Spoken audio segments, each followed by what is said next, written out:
What is up, everyone? Welcome to L2R2 PlayStation Podcast. My name's Fonzie. I'm joined by my co-host, indie game dev, my UK bruv from another mum, Callum Monroe. Callum, how you been? It's been 2 weeks off. You healed up. You can talk now. How you been? Yeah, good. Yeah, I'm one tooth down, but I'm certainly not missing him. So yeah, good. Sun shining finally. Looks like summer's sort of on its way. I Yeah. don't know if you can see actually. We've got the sun sort of. Well, actually, it looks a bit cloudy now. Probably spoke too soon, but yeah, it's been a nice few days after a ridiculously windy week or so. But yeah, been good. Just yeah, like you said, recovering from my traumatic experience. And yeah. You mentioned you're one tooth down. Isn't it crazy that we don't keep growing teeth? It's like you just have the teeth you have, and your body says, "Yep, you're good." If you lose them, I don't know what to tell you. Like, how does that work? It seems like inefficient. Yeah, I find it weird as well how like skulls always have their teeth like. Yeah. And it's like no one's brushing them, so how are they not decaying and falling out? Yeah, it's nuts. And it's basically your teeth is part of your bone. It's just bone that's coming out, protruding out of your face. It's weird. Yeah. And That's something I didn't realize. And like I said, saying to you earlier, like getting a tooth out, like the main pain is all in like your jaw and everything. It feels like someone's just lamped you in the jaw. So yeah, you definitely get a better sort of understanding of just how rooted in teeth are into your skull when you get one taken out. Yeah, and tooth pain is some of the, like, if you ever have like a cavity or some kind of like, soreness or whatever, it's the worst thing in the world. It's just a direct line, those nerves to your brain. So the pain is just, you can't do anything else when you feel that. Yeah, it's not nice. Well, Callum, we've taken some time off and some PlayStation stuff has happened. There's a lot to go over, and there's also some footage of Horizon, which I was super excited to see, and we'll go over that, talk about it, some drama with some cross-gen stuff that's been the big topic lately. But have you been up to playing any games in your healing process? I haven't actually played much at all. I think yesterday was the first time I started playing something, and that was Final Fantasy X on Vita, which I bought a few months ago. I actually bought a hard copy of it because I saw it for quite cheap on eBay. And yeah, I sort of fired that up yesterday and was just sort of chilling out in bed playing that, which was nice. I haven't played that in a couple of years. I think last time I played it was on the PS4, the sort of remaster. So yeah, for some reason I thought I'd start playing that, but yeah, I really haven't been sort of doing much in the way of playing games recently. I think the last game before that was Resident Evil that I played. Now, were you playing this on Vita too? It's interesting. Were you playing this in anticipation for Interlude or Interweb, whatever it's called, coming out later this week? Yeah, no, there wasn't really any reason why I started it, just other than I saw my Vita and I was like, oh, it'd be quite nice to just lie in bed and play something. Yep. Final Fantasy VII Integrate, I think it's called, is coming out soon. Good opportunity to play that again, just the full game on PS5. I imagine it will have a separate trophy list as well because it's taken so long to actually come out. And then we've got the DLC, which I can't wait to play too. So yeah, that's definitely something that I'll be diving straight into as soon as that's available. Also dependent on Ratchet and Clank as well. So I'll have to sort of try and divvy my time out between those two. But yeah, just a coincidence that I've started playing Final Fantasy X. But yeah, super excited for 7 on PS5 as well. Yeah, it's kind of a loaded week. So you have Intergrade coming out, and then same Friday, I want to say, or maybe Intergrade's the 11th. I don't know. I'm pretty sure they're all at the end of the week. But then you have Ratchet and Clank Rift Apart, which is it's got to be the first big PS5, console exclusive that's built for PS5 coming out soon. And I can't wait for that. But we're less than a week away, basically. Oh yeah, I can't wait. Really, really excited. It's quite nice as well because there hasn't been many games that have come out recently. I mean, I know we've had Resident Evil, which I really enjoyed, but for obvious reasons, I couldn't just play that nonstop. And Returnal, which as much as I enjoyed, again, I found it difficult to play constantly just because of how hard it was and everything. So Ratchet and Clank is like I just can't wait for a game that's going to be so nice to play and enjoyable, and just not easy in terms of difficulty, but just easy to enjoy, as they always are. So yeah, massively excited for that.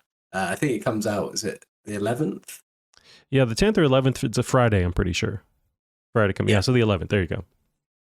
Yeah. So yeah, I can't wait for that. Really excited. I don't know. I mean, I'm definitely more excited for that than Final Fantasy, just because I've already played 7, the 7 remake. But it's just that good that it's almost like a brand new game, and with the DLC as well, it obviously there will be new stuff. But yeah, I'm hoping that these 2 games will get me back onto just playing stuff again. Because yeah, it's been a bit of just one of those sort of few months where I just haven't really felt like playing too much, to be honest.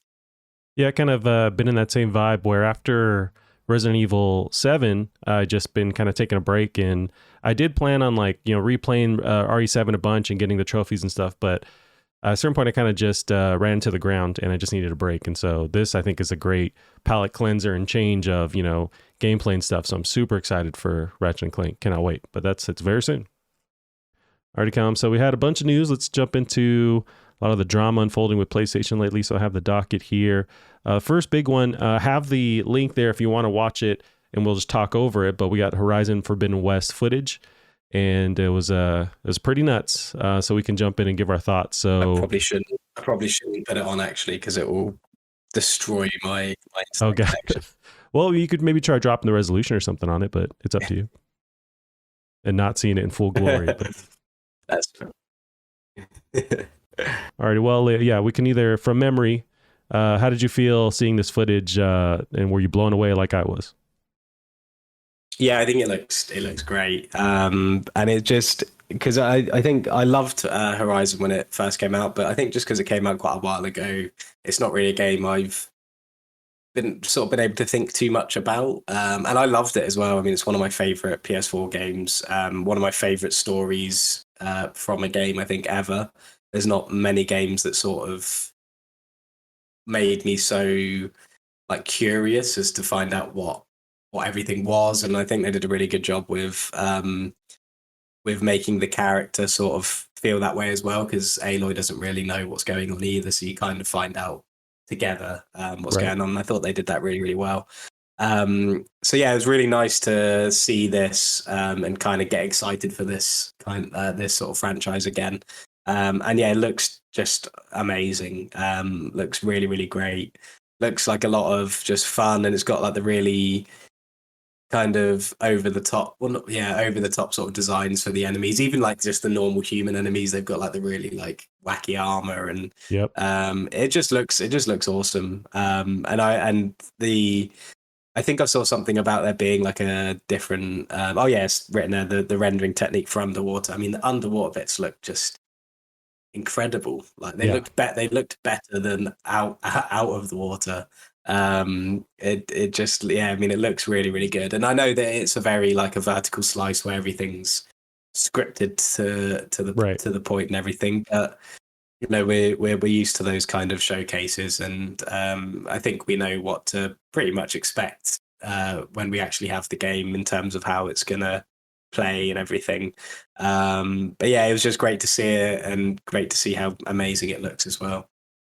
Yeah, you brought up a good point. I had the same thought too, where this is a vertical slice. We're getting the best example of the gameplay, but for the past since PS3 era, Sony's really focused on showing actual gameplay bits that are real time. Someone's playing it, so you have that initial Last of Us reveal where they had one of the directors, is Bruce Straley, something like that, playing it live. Mm-hmm. You have that God of War demo at E3 where he was playing it live.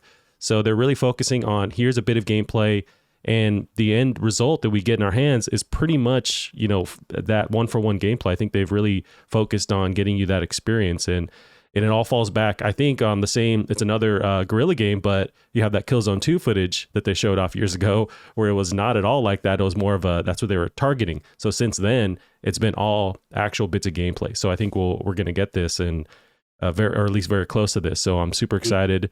You're right with that water. It's they're adding so many more areas to explore. So not only is it just more deep and vertical, you have subterranean, you have, you know, the underwater levels that looked just as deep as on the surface. And it's insane how, you know, how deep and detailed this game is going to be.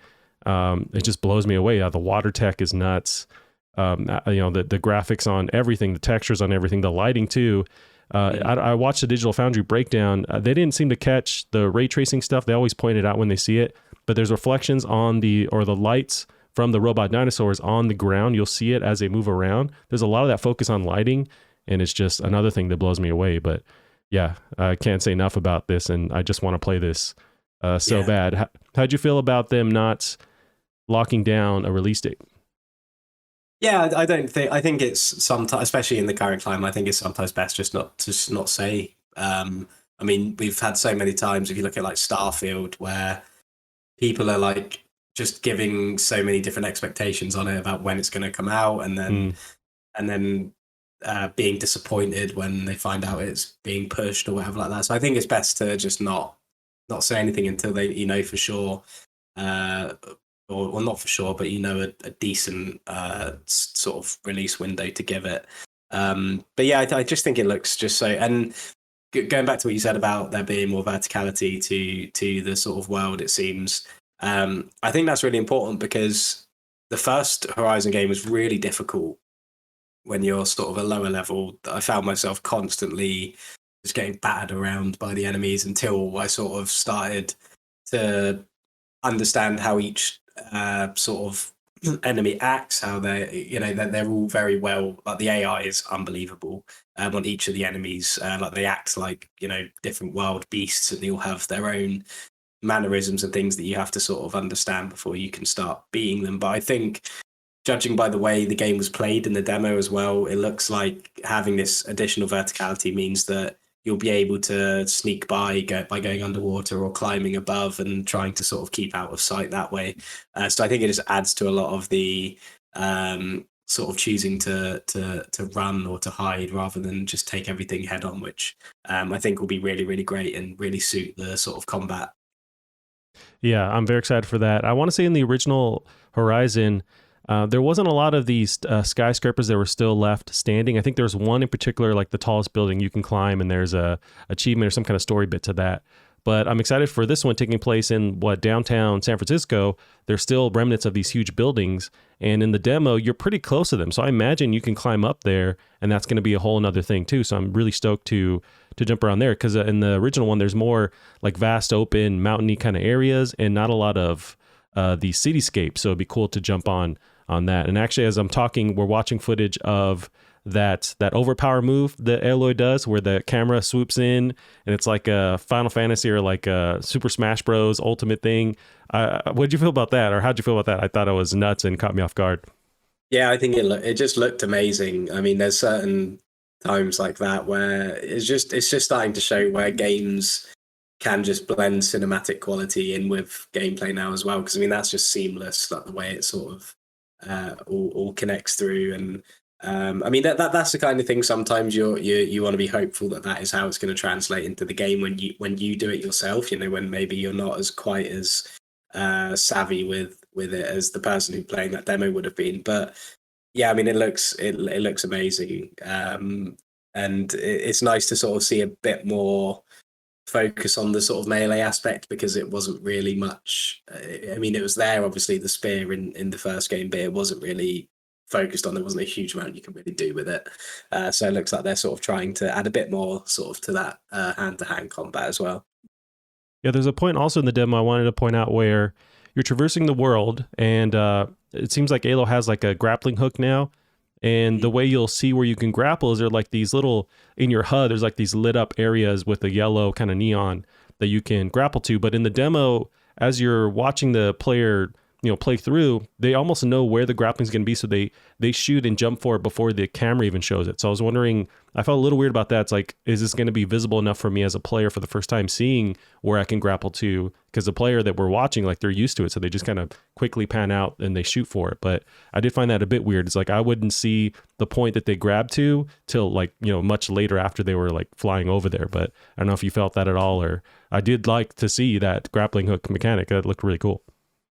Yeah, I think that's always the case. I mean, you watch like I mean, the God of War first sort of demo is a good example. Like when you watch the first sort of bit of combat in there, and sort of, you know, I think it was Corey Barlog that was actually playing it. Yeah. And you know, he's just countering everything with ease and dodging out the way perfectly. And I think that you do always have to like just remember that when you play that same part, it's not going to be as, you know, with as much finesse or anything like that.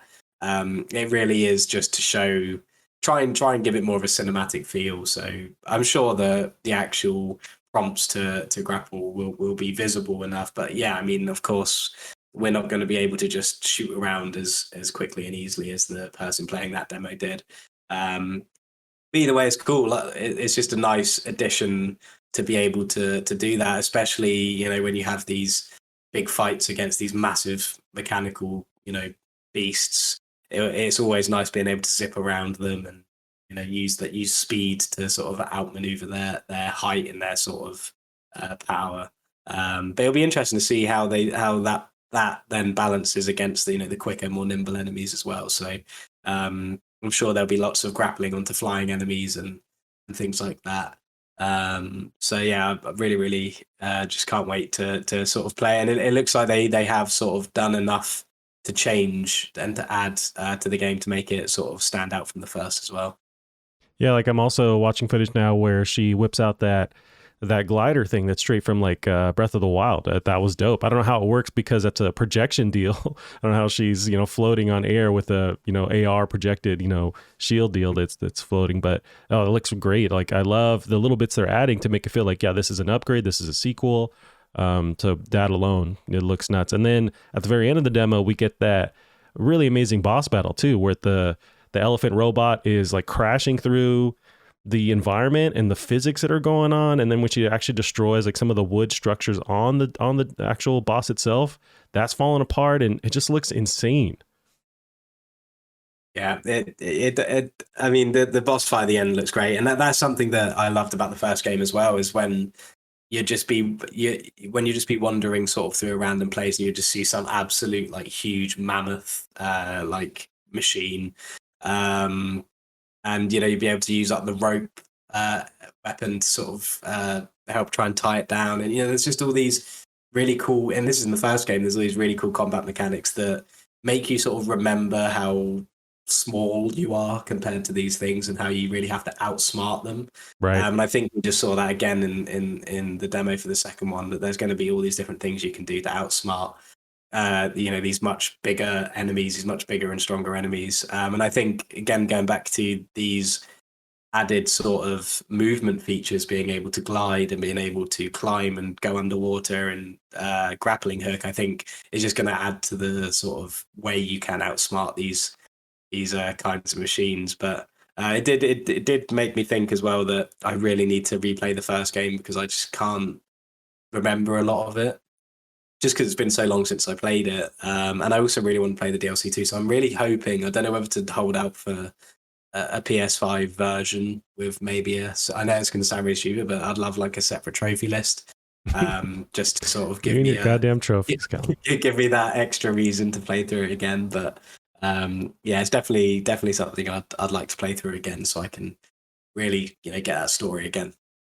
Yeah, actually, after watching this demo, I went and played the original on my PS5, but it's the, you know, the last game, and booted up my last save where I was pretty much, you know, like, I remember being overpowered, had everything unlocked, but I'll still get my butt kicked in these certain areas, but trying to remember the mechanics and all that and having a blast. Like, it's a really, really fun game. There's so much going on, especially with the boss battles where you really are going through all your tools and setting up these traps in real time, and you're just doing a lot, and it makes you feel like you are, I guess, underpowered, but like when you actually do succeed, it feels really good just in that, those boss battles in particular. But yeah, no, the game still holds up, still looks really good on PS5. It's just that PS4 version, but you're right, they didn't really put out a 60 frame or whatever, like an upgrade that we've seen for other games, like say The Last of Us recently for Horizon. So maybe that's down the line. If they do that, there isn't going to be any trophies with that one, but at least some kind of small upgrade to tie people over until Forbidden West comes out. Mm-hmm. Yeah, and then another thought I had while watching this demo, as beautiful as it is, as nuts as it looks, how is the PS4 going to run this thing? Did you have any of those same feelings? Yeah, I did, but I think I mean, especially after seeing that it sounds like they're essentially, I mean, not making two versions of the game, but they're really specifying certain things on the PS4 version. I think it will still be able to run okay on there. I mean, if you look at the first game's still beautiful, and I'm sure if you were to play the first game on PC, like everything maxed out, I'm sure that would look like a game that in no way could run on the PS4. So I think it will be okay.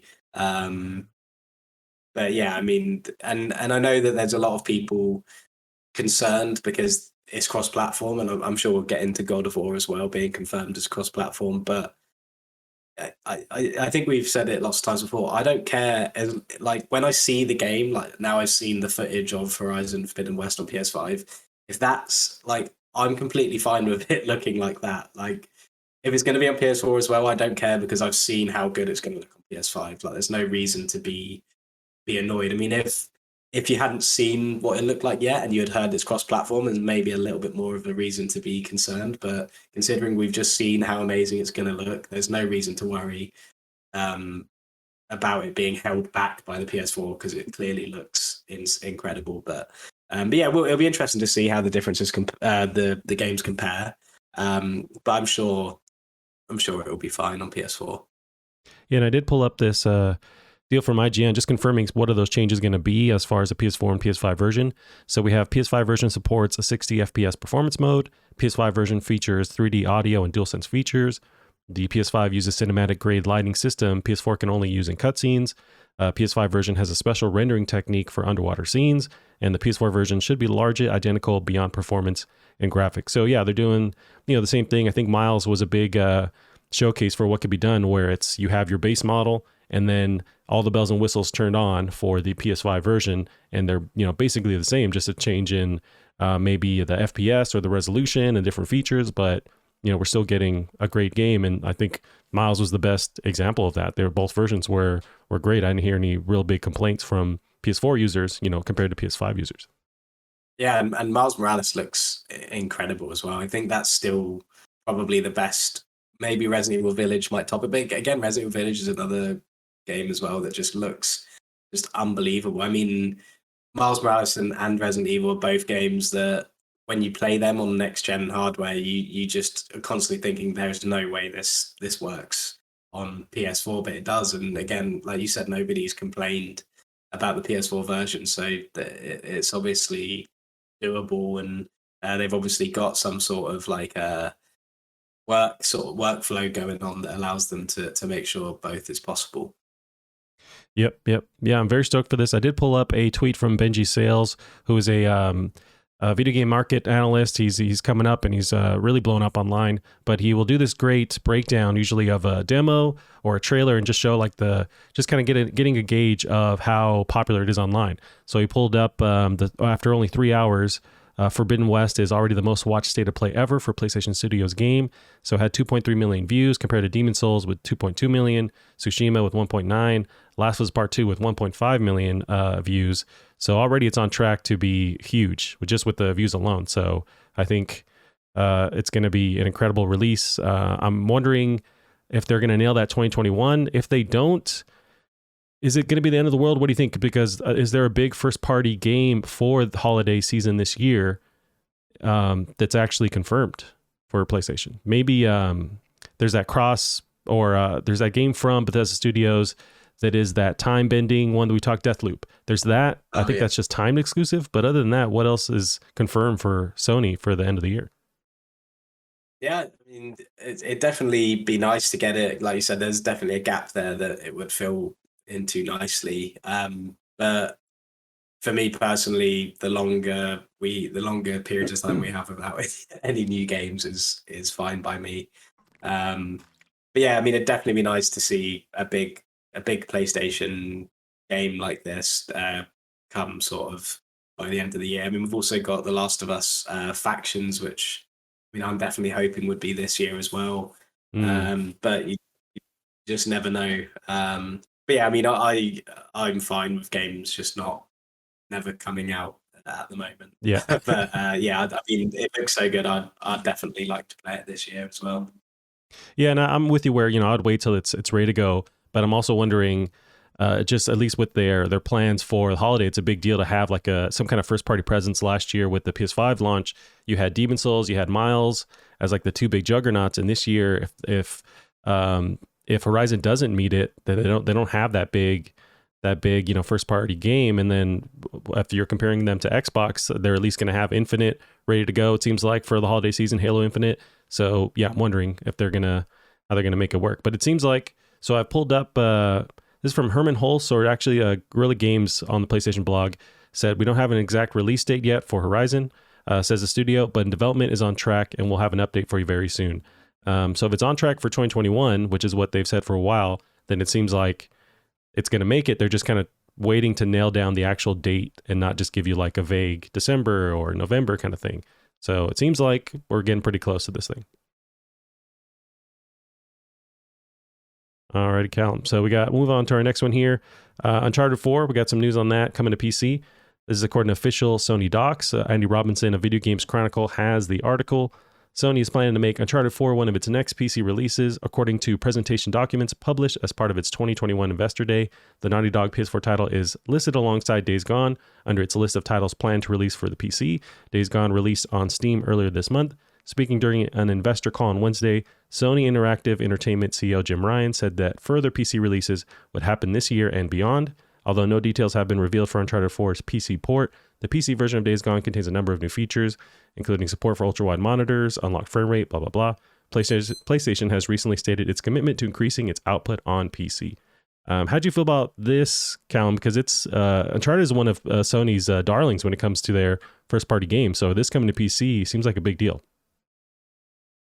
Yeah, I think it's really cool. I mean, I think we've said before that we haven't really seen much of Uncharted in a while, so it's nice just to give it a reason to be in the spotlight again. I mean, it's surprising that it's only the fourth one going to PC. It sounds like it'd be nice to get all of them on there, and the DLC as well. Just because they're all such great games, and I mean they're just so much fun. There really isn't many games that are just fun as these. I mean, they really are like watching, like these really fun Indiana Jones films or things like that, and to have them limited to just one console for something like this is a shame. So it's nice to see them sort of get a breath of new life on another platform. And you're right, where it is kind of a bummer to only have Uncharted 4. Maybe there is, because this isn't confirmed by Naughty Dog or by Sony yet. It's just been kind of revealed through that investor call or investor meeting. But maybe there's some kind of Uncharted 4 Ultimate Edition they're planning on that has that last DLC that came out.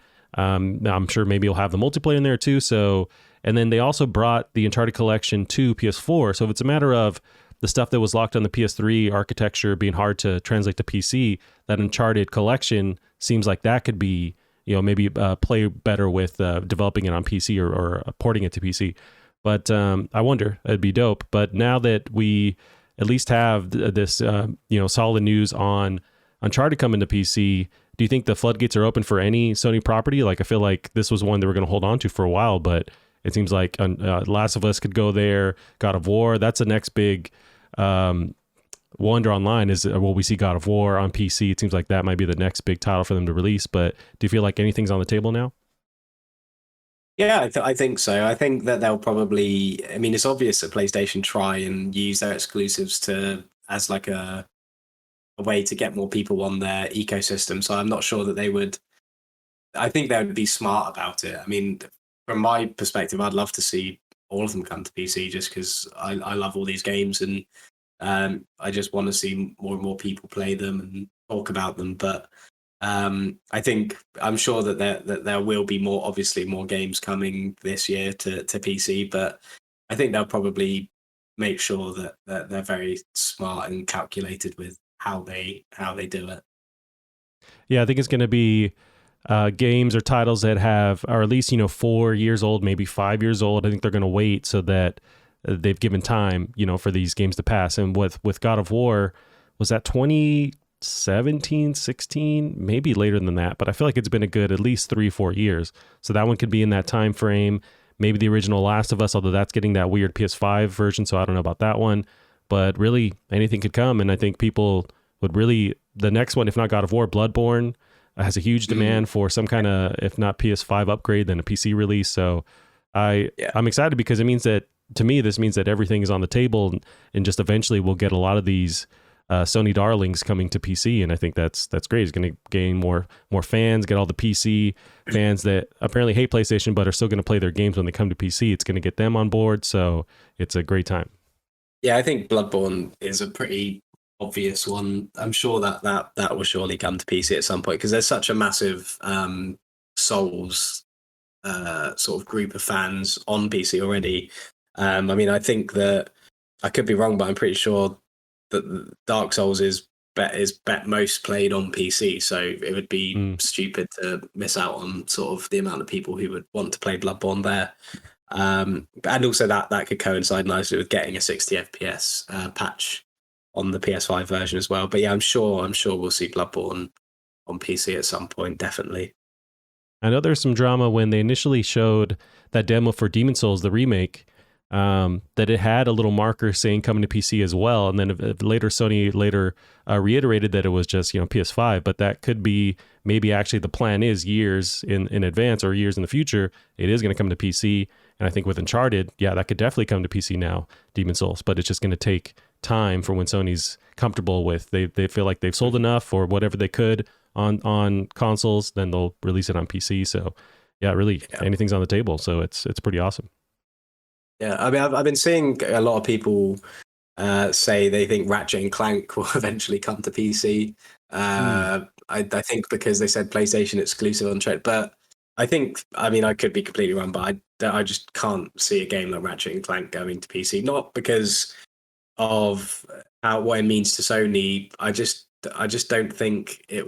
I just don't think it would do well on PC personally. I just can't see that resonating with people who play PC. I mean, I could be completely wrong, but I just think there's some games that just don't really seem like that they would do well there, and I think Ratchet and Clank is one of them that probably wouldn't. But you never know. I mean, and that's not to say like 3D platformers wouldn't do well on PC. I just think that, I don't know, there's just something about Ratchet and Clank, it just doesn't seem like it would make sense to come out on PC. And also, not to mention, it's got so many games before it that aren't on PC either. I just can't see that happening myself, but I could be wrong.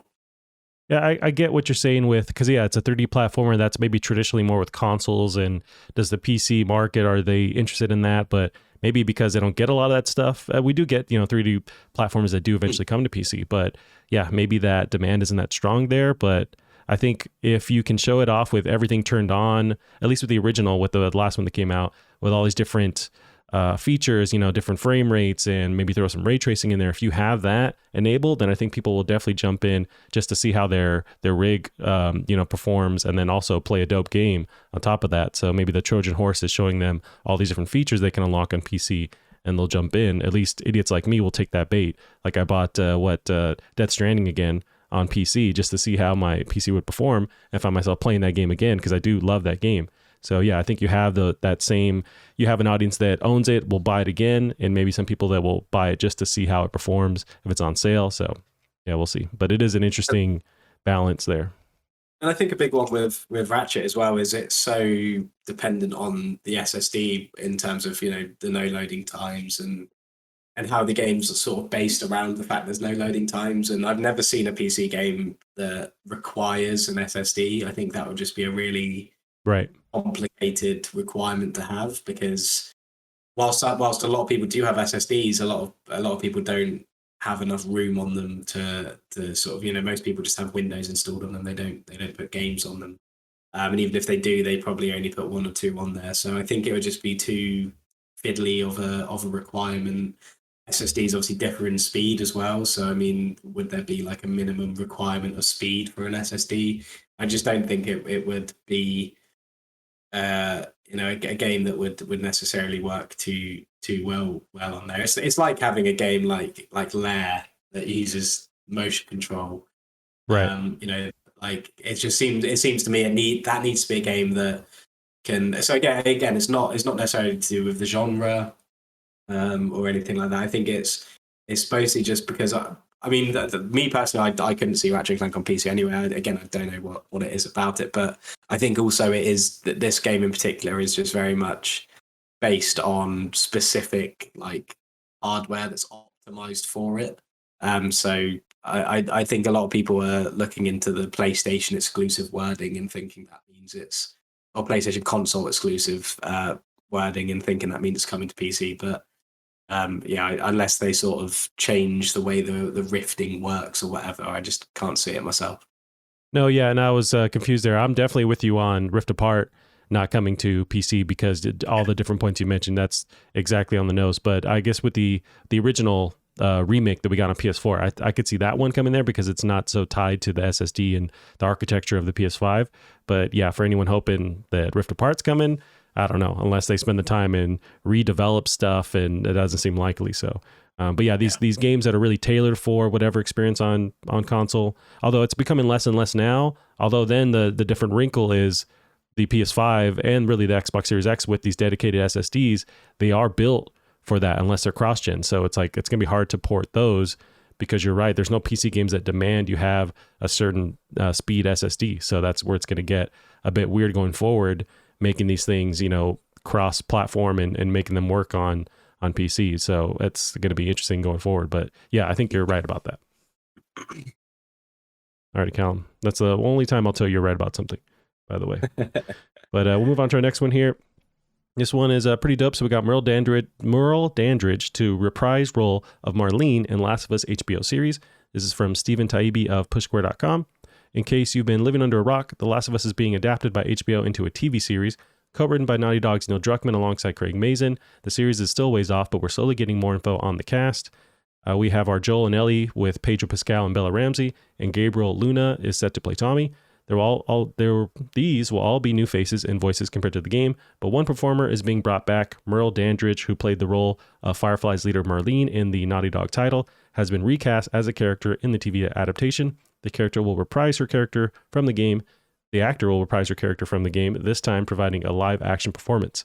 This is dope. I'm hoping that they lean into this a bit more. Maybe everyone's already accounted for as far as like the main cast, but I'm really excited to see her play Marlene in this TV show.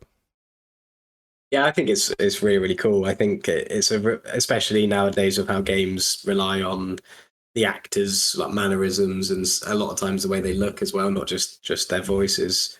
I think it's a really, really cool thing to do. There's no reason why she shouldn't be recast.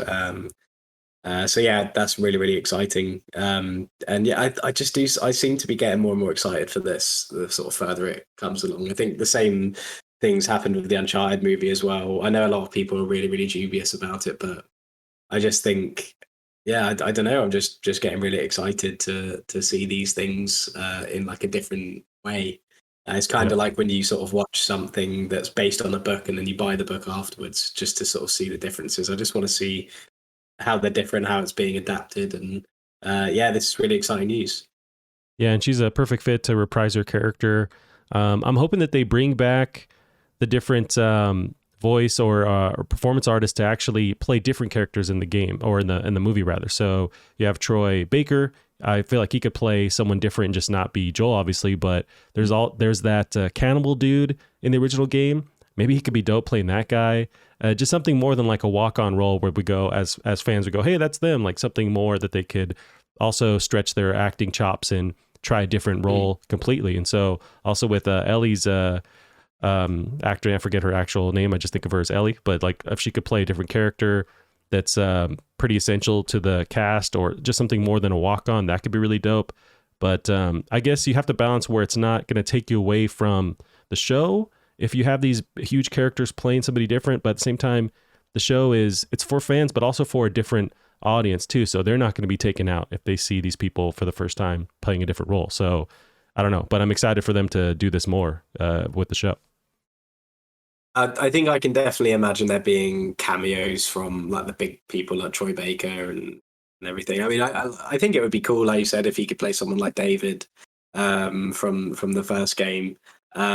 Yeah, I don't know. I don't know if I'd find it too weird to see. I mean, I agree that I think Troy Baker should be in more actual like films. I mean, not to say that he has to or like anything's wrong with him not, but I think he seems like such a talented sort of actor that I just liked. I mean, he might be in lots of other movies. I don't watch many films anyway, but yeah, I'd like to see him in more roles like that. But yeah, I think in this case, I think I'd be surprised if they weren't in it at least for like some cameo role, like just like a little nod to the game. But yeah, it's definitely it's always the most interesting part of when an adaptation's coming out is to see who's playing who.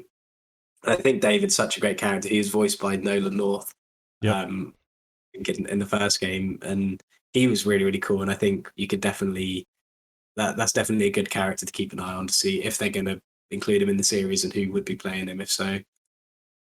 Although with Troy, his issue might be he's so goddamn handsome that's like he's going to stand out and whatever you put him in. So it's like he's going to have this awesome hair and cool beard. So it's like, how's he going to fit into this post-apocalyptic world? You're just going to see him like a shining light. So it's like, how do you use him and not just be distracting? So that might be his problem with you getting these roles. So he's a chameleon with like voice acting, but he just has that face. It's like, how are you going to use him? Yeah. It's too hot. Already come. Well, very exciting. I think we're still a ways off from that show, but I can't wait. From what I hear, I keep hearing little bits on Twitter that Sony or HBO is throwing a ton of money at it. So with knowing the budget and the core people involved with the show, it's going to be nuts. So I'm very excited. All right, I'll move on to our next one here. We got Days Gone developer Ben Studio is working on a brand new IP. This is Chris Moyes of Destructoid. Sony Interactive Entertainment developer Ben Studio has begun work on a brand new project. The Days Gone devs' next release will be open world adventure based on a fresh IP, as opposed to a sequel for its monster-mashing biker adventure. The new project was revealed in a PlayStation blog interview with PlayStation Studios head Herman Holst. New IP is the lifeblood of gaming, explains Holst, but new IP is just one aspect of our strategy. Ultimately, I want PlayStation Studios to be fiercely daring to take risks. Ben Studio is working on a very exciting new IP that they're very, very passionate about. They're building on the deep open world systems that they've developed with Days Gone. So I'm really happy for Ben Studio. This was kind of leaked with the ex-Kotaku journalist, forgetting his name, but he had kind of done an expose talking, and this is also tied with the Last of Us remaster on PS5, so we kind of knew this was happening. But how do you feel about this confirmation, and what do you think the Days Gone could go into, or Ben Studio could go into with a new IP? Yeah, I think it's really exciting. I mean, yeah, we touched on it when the news first broke, and I think it was a bit, I don't know, it seemed to me like it might have been like lost in translation because there's not not every game has to be like a gimme for means they're definitely going to get like a sequel to it. And I just think that, I mean, I love Days Gone, and I think the release on PC showed how good it actually is, and how the initial bugs is what gave it the sort of lukewarm reception it received. But it's just as exciting that they're going to be creating a new IP, and we all knew that whatever they make next is going to be, great, because they've obviously learned so much from making a game like Days Gone. So yeah, I mean, I have no idea what it could be, obviously, or what kind of sort of thing they're going to go for. I mean, it sounds like it will be open world, based on what was said. But yeah, I mean, I'm really really excited. It's always exciting to know a new IP is being worked on, and hopefully in a few years' time we'll see what they're doing, and it'll be great. I think it's going to at least be another 3 years before maybe not before we see something, but some gameplay. It's going to take them a while, but they do already have the engine running, and then it's open world, so they can transfer a lot of at least stuff behind the scenes. As far as like developing new assets, that's going to take a lot of time. I'm wondering where thematically they go from it. So that they have this open world aspect, which they confirmed they're going to bring that over. They have the gunplay from Days Gone. Maybe do we see like a first person shooter or something has shooting involved? I feel like they're going to stay close to somewhat of what Days Gone gave you as far as mechanics go. I don't know if it's going to be flat out completely different, like a 3D platformer or something. I think it's going to have some of those the heart of Days Gone. It's just I would imagine not zombie related, but still combat focused. So I think it's going to be something within that realm. But yeah, it's hard to say without with having no idea what's going on behind the scenes. But Yeah, it's interesting because Sony had the decision to let them transfer everything over and work on a sequel, or throw it all away and spend more time working on a new IP. So I think that only works if they're able to transfer a good amount of what they've learned and what they've done with Days Gone to get that, that new IP greenlit. So yeah, it's interesting, but I'm very excited because yeah, you're right. They're going to learn from the mistakes and just different things from Days Gone to really like utilize and just make a great game with the next one. So I'm very excited to see what that new IP is going to be. Yeah, and it's a game that I'm really keen on playing again, especially with the PS5 improvements. Yep. But yeah, it is really, really, really exciting, and it's good that it sounds like they are building on the things that they did with Days Gone, which is good because I think that there were a lot of things in that game that were really, really great and done really, really well. So it'll be really exciting to see how they can improve on that and develop them even further. Agreed, Callum. Agreed. Let's move on to this one. We may disagree, may agree on it, but it's been big news lately. God of War 2 delayed to 2022. And also tied with that, it will be cross-gen. I have this quote that's always tweeted and retweeted or quoted from Shigeru Miyamoto. I'm pretty sure I have it right. It's if a game is delayed once, shame on me. If a game is delayed twice, it's a 10 out of 10. Is that basically what he says there? I don't know, but it's always butchered, and I don't even know if he was originally the person that said it, but it's always tied when a game is delayed. But we have the press release here from Sony Santa Monica. Since the release of the next God of War teaser last year, we've been humbled by the amount of love our community has shown us. We're incredibly grateful to see so many people excited to experience the next chapter of Kratos and Atreus' journey. We remain focused on delivering a top quality game while maintaining the safety and well-being of our team, creative partners, and families. With this in mind, we've made the decision to shift our release window to 2022. Thank you for all the continued support. We've got some exciting things in the works that we can't wait to show you. So finally, 2022, which also at the end of the day, it's like we were just kind of waiting for them to announce it because it's like there's no way they were going to make it. But how'd you feel about seeing this confirmation of 2022? Yeah, I think like you said, it's something that we kind of already knew in the back of our minds. I mean, I was always sort of the mind that as much as it may seem pretty obvious it's going to be delayed, that we might as well think it's coming out in 2021 until we hear otherwise.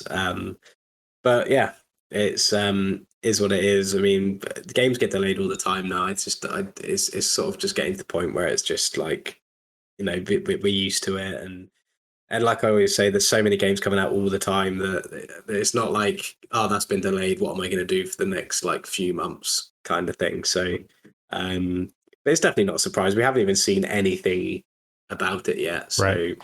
Can sort of get excited for that. So as much as it won't be coming out this year, at least something will be coming out this year that we can see, like some gameplay or something. But yeah, like you said, it was to be expected. So, and it sounds like they're doing it for good reasons as well, to make sure that nobody has to work too hard or strain, sort of have any sort of mental strain, especially coming out the back end of all this COVID stuff. So, Right. yes, it's I'm sure it'll be a relief to everybody working on it that they don't have to squeeze it into this year. Yeah, it's kind of weird because it was expected, just like you said, but it was expected a year ago when they showed this thing off, when they showed the title screen. It's like 2021. No, obviously not. But I have some tweets here from Corey Barlog where in VGC Video Games Chronicle has the kind of breakdown of him tweeting saying that he did intend on it being 2021, but he got it wrong. They didn't. They thought they could reach that goalpost, but they just couldn't make it. But so I guess internally they had every intention of trying to nail 2021 at the very end of 2021, and they didn't do it. So I would imagine if they're trying to nail holiday season this year, that maybe we see it Q2 or like, the first 3-4 months of 2022, or do you think they really hold it off to like next holiday season? Yeah, I don't know. I mean, we'll know more once we actually see something about it. But I'd have Right. to imagine it's like the latter half of next year, just because we haven't seen anything. But they could be sort of going for the sort of, was it Fallout 4, where it was announced and then came out like 4 months later or something, or maybe Yeah. a bit less than that. So yeah, we'll just have to wait and see until we see more of the game and get a little bit more of a look into sort of how it's doing and how long how far along it seems. But yeah, I'm really, really excited for this. But it does, for some reason, it does feel like a long time since the first one came out. I mean, I know it hasn't actually been that long, but it just seems like a really long time since I last played it. But yeah, super, Yeah, I want to super say it was exciting. I love God 2018. of War. Yeah, 2018 is when the last one came out. It feels like it came out like 10 years ago. Right. But yeah, I mean, it's not a bad turnover, to be fair. I mean, if it is to come out next year, 4 years between sequels really isn't that long. I mean, that's like movie sequel sort of length, which isn't too bad at all. So yeah, it'd be nice to see it next year. But I just can't wait to actually see something about it, about what the story's going to be about, and yeah, just get a bit more hype for it.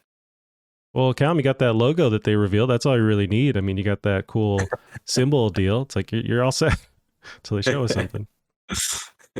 So, Callum, with that, there was a lot of internet trolling and drama happening where on Twitter, of course, that's where people were attacking Alana Pierce, who just got a job at Sony Santa Monica, basically blaming her in these really gross tweets about how it was going to be delayed and whatnot. So out of that, Cory Barlog jumped to her defense and basically is saying that any kind of anger towards it being delayed, or the fact that it's going to be PS4, which was confirmed as well, to direct that towards him. This is his decision. He intended on it being 2021. So, all that falls on him as a director. So there's been a lot of negativity with this stuff. Of course, that's what the internet does, and it's really gross. But as far as the PS4 drama, the fact that it's going to be cross-gen, how do you feel about them confirming that? We kind of talked about that with Horizon. Do you have that same feeling towards God of War? Yeah, I think it's good. Like, I'm not worried that God of War is going to look anything but great. So it's not something I'm concerned about. I mean, if it looks as good as Miles Morales and Horizon Forbidden West, which we know how good they're going to look, and they're both cross-gen games, then that's fine. I'm not bothered at all. In fact, I find it really interesting that 2022 we're still going to see these big games being supported on PlayStation 4. I think that's, a lot of people go on about how Sony are very anti-consumer, but I think that's the complete opposite. The fact that these big games are still coming out for people who haven't been able to make the jump to PS5 yet.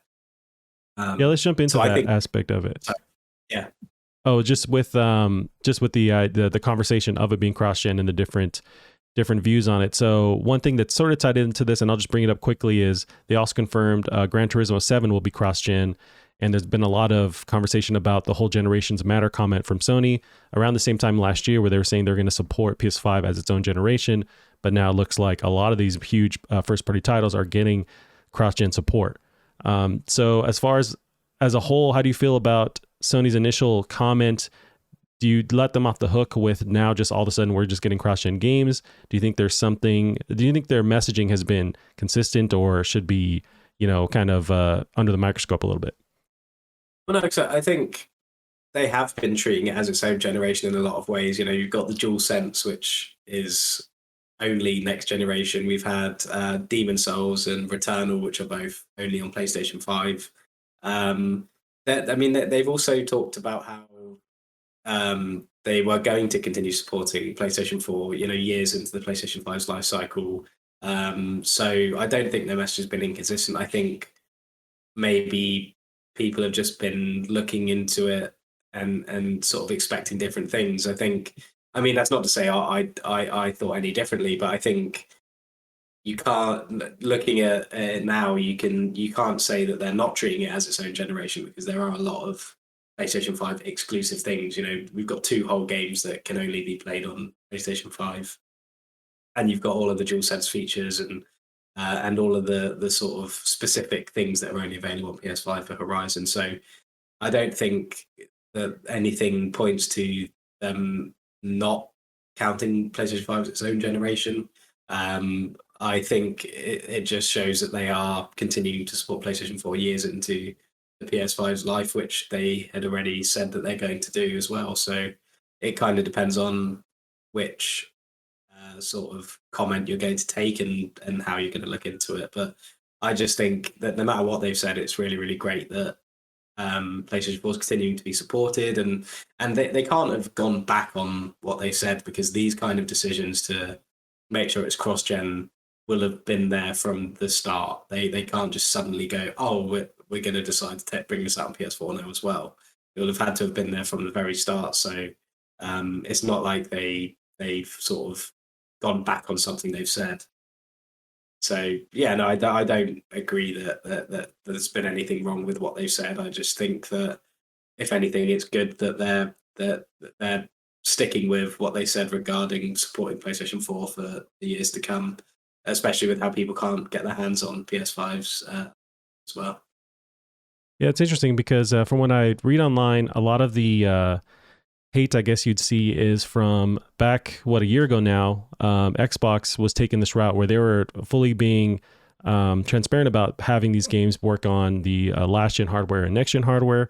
And then Sony seemed to be taking a different direction where they were going to have these games locked into PS5 in some capacity. And then it seems like the frustration is they're now going a different route. And with the GT7, that was shown off as, PlayStation 5 had that little moniker on the bottom, and now it has a PS4 version.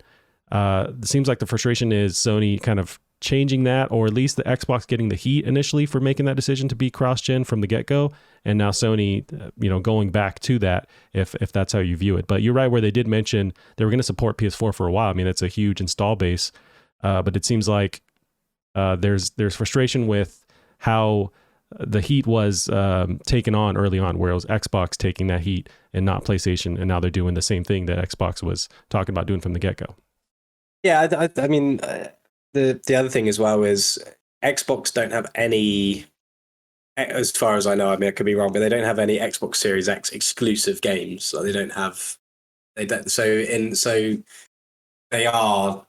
not thinking of their like next gen console as, they're not thinking like generations matter, to take that quote. But we've also got Ratchet and Clank, which is only on PS5 and True. is only next gen. So I don't know. I mean, I just don't think there's much. I just don't think that anything's changed. I think Sony are still really, and we don't know what else is coming out this year. There could be, 3 or 4 other PS5 only games. I just think that because these are big games like Horizon and God of War, they're just in the spotlight more, and people are just saying, "Oh, I thought they said this," and it's like, but it just doesn't. I don't know. To me, it just doesn't seem like there's been any misleading or anything like that. I think the fact that we've had these big games that are only available on PS5s, there's a lot of people who can't even play them, I think shows that they are treating the PS5 as a new generation, and they're really honing in on that. So yeah, I don't know really sort of, and the heat that Xbox got, is that from like fans or from? Apparently, yeah. So I mean that's one thing that I've sort of tried to just ignore now. I mean, there's a lot of these narratives of like saying like, oh well, Xbox did this or Xbox said this, when really it was just idiots online who like Xbox saying it. I mean, it's not representative of the actual brands or anything like that. So I don't know. I mean, I can definitely see why people. I can definitely see why people are concerned in terms of like the PlayStation 4 holding things back, and I can definitely see why people may have thought that this comment meant that they're just abandoning the PS4 or just making games for the PS5. But I don't know. I don't think that generations matter necessarily means that. I don't think that meant that they're just not going to make any games for the PS4 anymore. It just means that there's going to be stuff exclusively for the PS5, which there is, and we'll continue to see as well. And in comparison to Xbox, they're definitely treating the next gen consoles as an exclusive place to only be able to do certain things. So yeah. Lost you there for a second, Callum. You might be jumping back on. There we go. I see you. There we go. I got disconnected. Yeah, I mean, I was pretty much just repeating myself and waffling, but yeah, I've got no problem with any of it. Gotcha. How do you feel about? We can pick apart this as well a little bit. Um, I guess I had a little bit of a. I have a bunch of different views happening at once when I initially heard like God of War. And that was actually with God of War. It was not confirmed, but we have heard online that it was going to be on PS4. It's like, okay, fine. And now GT7 finally confirmed for PS4 as well. I guess I'm a bit bummed initially when I hear that, because I think in the back of my mind, could these games, are they being held back at all? And I just don't know. As a consumer, as a fan, I'm not in these meetings with these devs, hearing them, pitch for the next game and seeing what they want to do. Are they going to these meetings saying, okay, we have this next gen hardware, but here's what we want to do with the SSD, here's what we can do with this world, we can make it deeper, more detailed? And does Sony go, yeah, that's cool, but it's got to also work on PS4? And they go, shit, is that what's happening? If it does, then that bumps me out. But at the end of the day, if the devs are cool with it and they can still utilize the hardware and and create their vision that they initially intended to, then I'm cool with that at the end of the day. But that's where I just don't know what's happening behind the scenes. I know Cory Barlog had a tweet last weekend. It was like kind of a funny poll that he posted on Twitter, asking, does the game you play matter? Does the hardware matter? Or does, I think it was like raccoons matter or something like that. He was it was a tongue-in-cheek way of saying, like, do you care about the end result, or do you care about where you play it? And it seems like he was telling the fact that they just are making the game, and they're not worried about like the hardware that they're limited to in some form. So that's my only thing, is like, are we getting a limited version of these games? It seems like we're not. We talked to death about Miles, and with Horizon looking awesome, these cross-gen games look really great. But at the end of the day, are we getting... I'd love to hear these meetings with these devs. Are they pitching stuff that is then getting denied because they can't put it on PS5 exclusively? I don't know. But at the end of the day, if the devs are cool with it, I'm cool with it, I guess. Yeah, I think there's definitely a conversation to be had there about whether things are held back. But I think for games like these, like big sequels, I don't think the main thing is to try and push the hardware. I think it's to try and create, a sequel that's going to improve on the first game and to do all these certain things. I mean, you've got like Ratchet and Clank's different, where obviously they were like, we want to do this with the SSD and everything like that.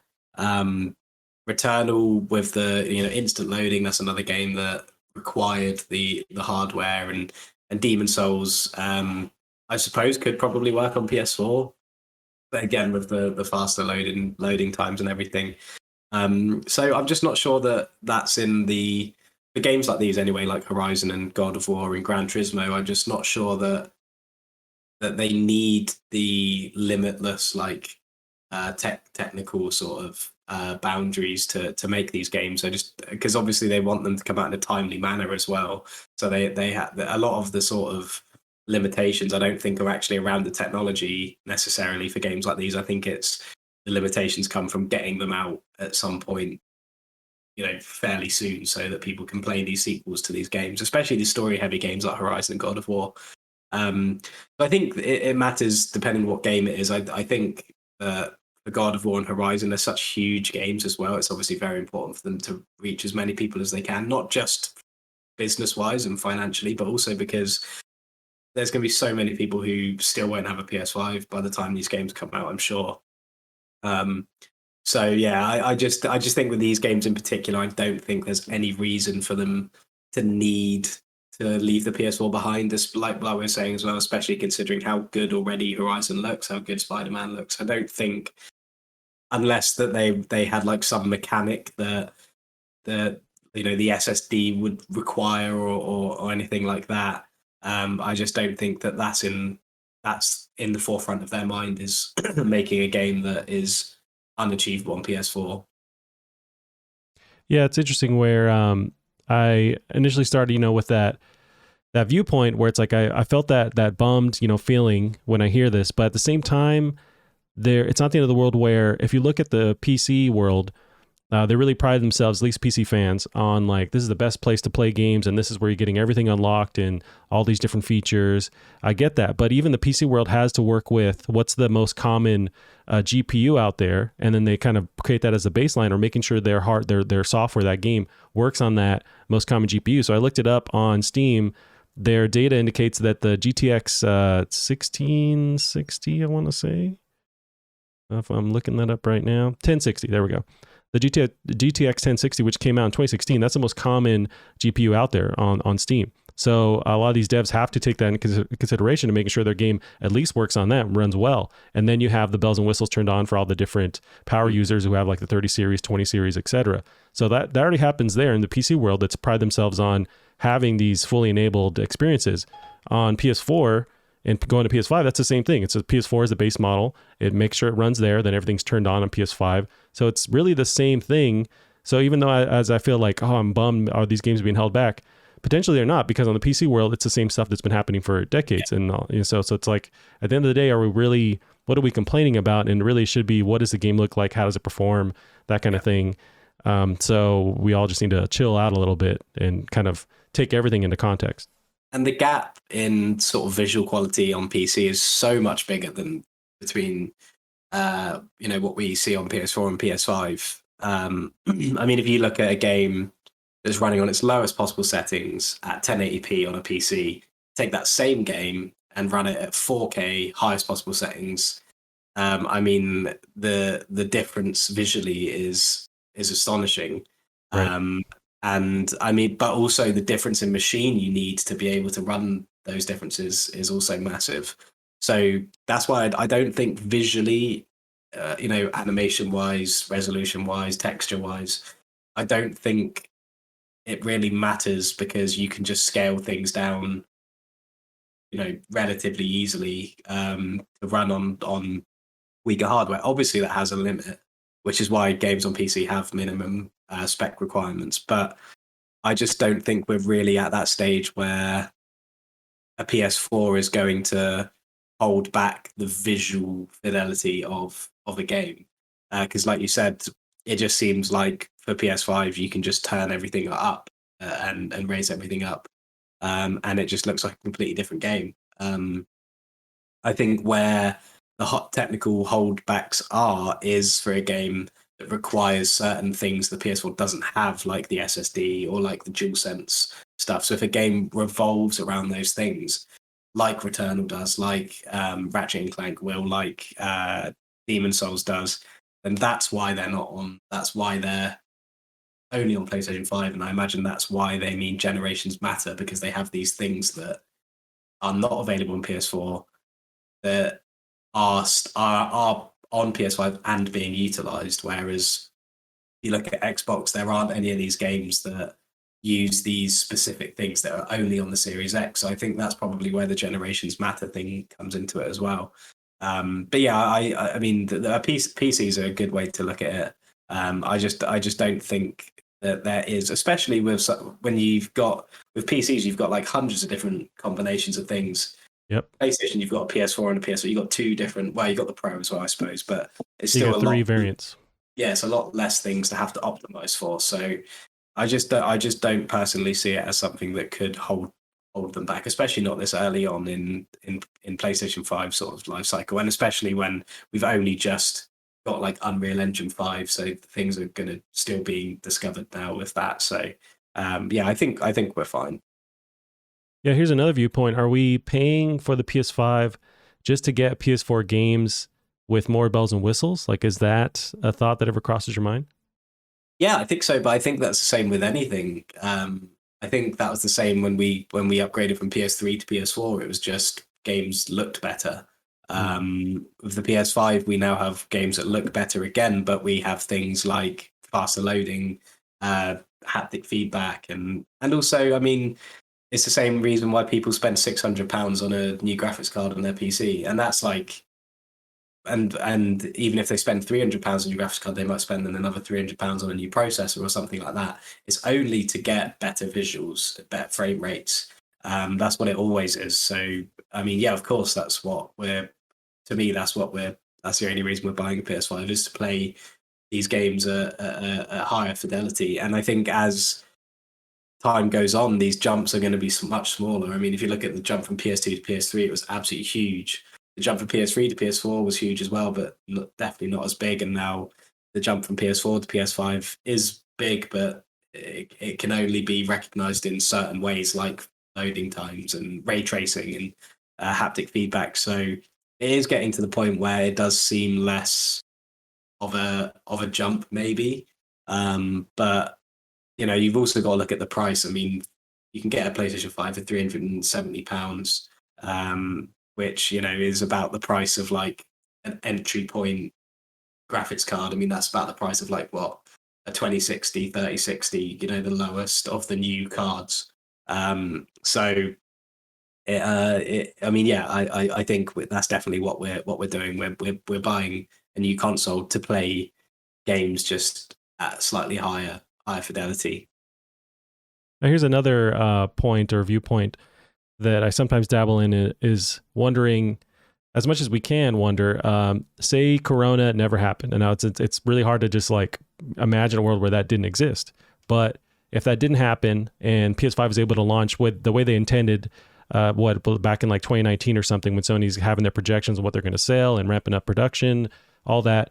If Corona never happened, do you think we'd still see that same support on PS4 if they were able to sell more PS5s? Do you think their decision to support PS4 because there's 100 and some odd million PS4s out there, is that pro-consumer, or they're just going to PS4 because they're going to make those copies back, they're going to sell those copies? Do you think they would support PS4 in the way they would if Corona wasn't an issue? Yeah, I think so. I think, again, I think because they initially come out and said that they were going to support the PS4 for many years, and it was going to be their main source of income still.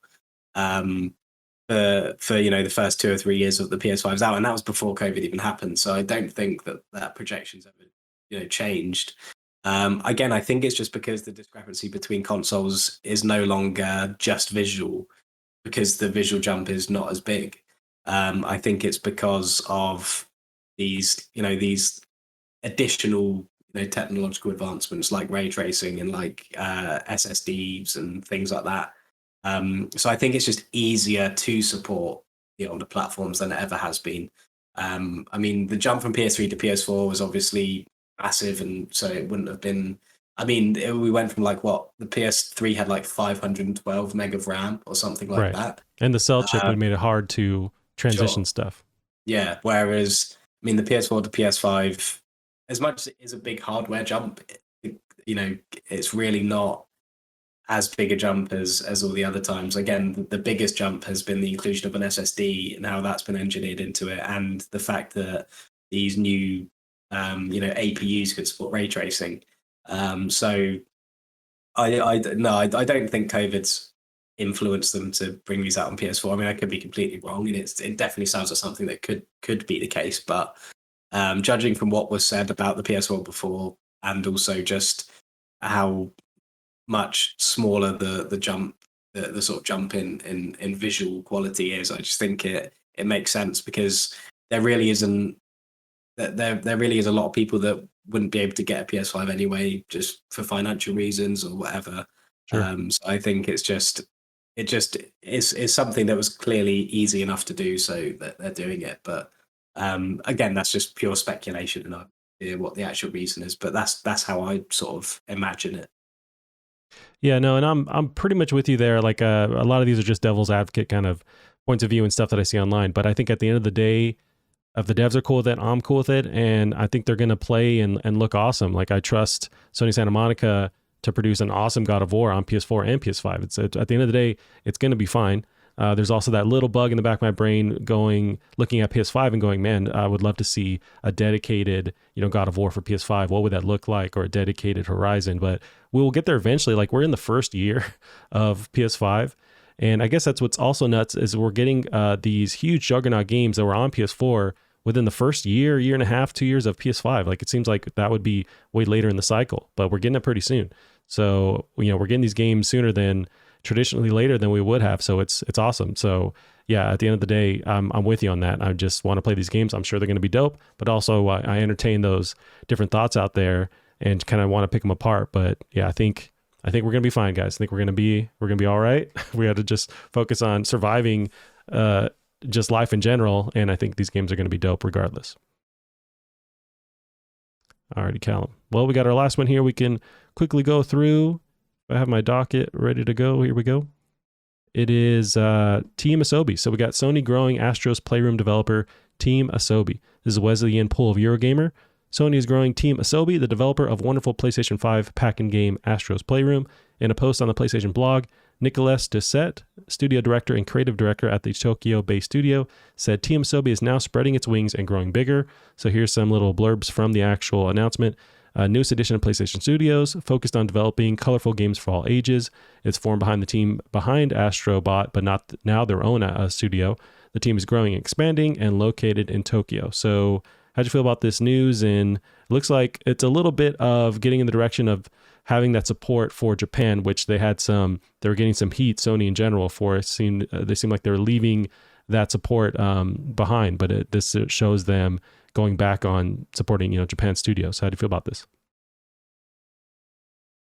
I think it's super exciting. I mean, as soon as I played Astro's Playroom, I was just like, this needs to be like a proper franchise. I mean, I absolutely loved it. It was just so much fun, so much like heart, just so brilliantly sort of done.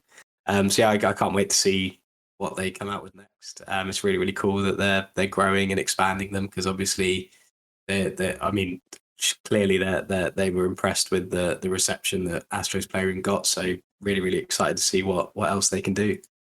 Yeah, and it's a pack-in game, but Astro's Playroom could have very easily been its own thing. And it's such a great experience. And for me, to this day, I think it's the best utilization of the DualSense. I noticed it the most there, had the most fun with it. So I think they're on track to just produce an awesome, whatever their next project is, it's going to be amazing. And it doesn't have to be Astro, it could be anything, but I would love for them to keep that Astro, 3D platformer going. But yeah, it's very exciting news. Yeah, definitely. Alrighty, Callum. Yep, we are at the end of our news docket there. We can end it there for the week. Where can they find you online? I am on Twitter at Bear Munro, but normally I'm not online because my internet doesn't allow me to be. Yeah, one day you'll be on the internet. All right, you can keep up the show as well on on Twitter at Plastic Art Pod. That's it for us this week. We'll see you guys next week. Bye bye. Okay, let's go.